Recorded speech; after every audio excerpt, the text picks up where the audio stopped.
Oh, snap! It's another Snap review from the Family Gamers. This is a Snap review for River Wild, a solo game by Stephen Aramini and published by Buttonshy. River Wild is intended for one player age 8 and up to play in under 15 minutes.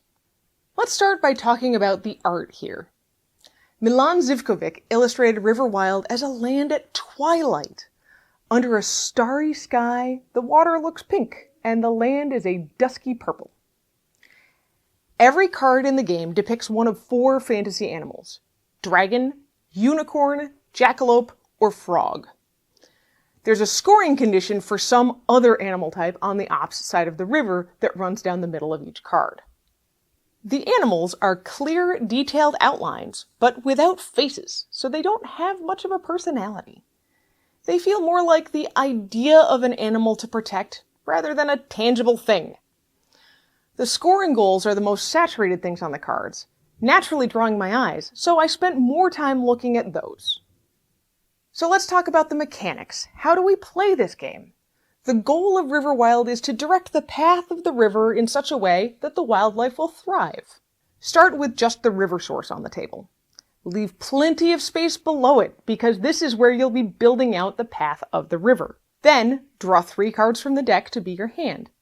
You'll draw a new card after every turn, as long as there are cards left. Play a card from your hand onto the table, connecting its river with either a river or a mountain on the card above it, and its land with land or a mountain. A card can either be directly in line with the card above it, or offset by half, like a pyramid layout. You must place the card upright. Water only flows downhill, of course. But you can use either side of the card. They're mirror images of each other. You're trying to create protected lands. These are gapless areas of land that are completely surrounded by river and possibly also some mountains. Once you've played all 16 cards in the game, it's time to score. Each protected land scores 2 points. Then it scores any goals within that land that are fulfilled by the animals in that land. There are also runestones that act like an animal of your choice for the 2 lands that they're adjacent to.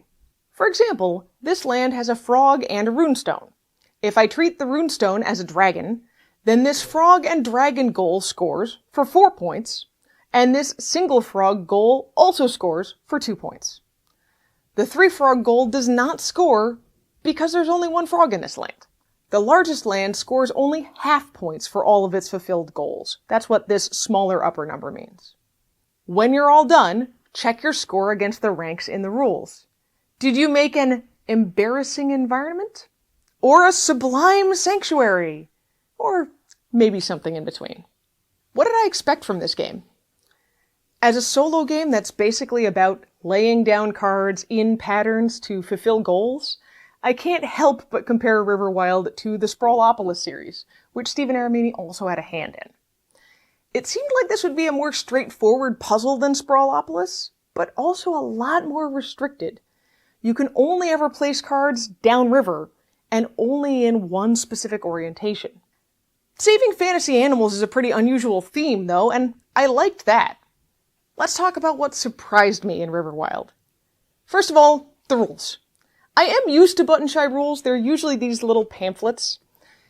This particular game uses lots of examples in the rules, which is great and helpful, but the pictures are tiny.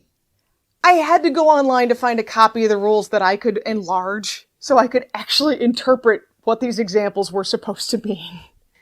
It also took me a while to begin to understand the balance of selecting high point value goals to fill and closing off as many lands as possible. I still feel like I'm not really great at that. The balance is not quite there for me. There's a lot of constraints on how to place cards, and you can easily make a bad choice that limits your future placement options. There's only a few basic layouts of the river and the land on the cards, so you could have 3 cards with functionally identical layouts, where none of them are a good fit for what you've already built.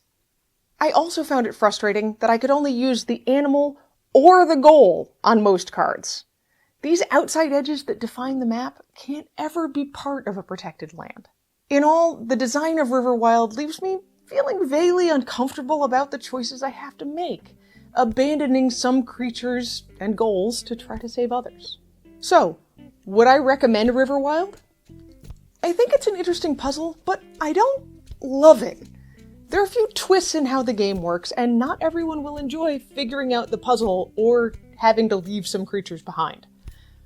It is still a pretty good choice for solo gamers who love fantasy creatures and don't mind playing over and over again to try to improve their score. I'm going to rate Riverwild 3 fantasy creatures out of 5. You can buy it directly from Button Shy Games for about $12. And that's Riverwild in a snap. Did you know that the Family Gamers has a weekly podcast? Oh, and over 500 reviews on our website.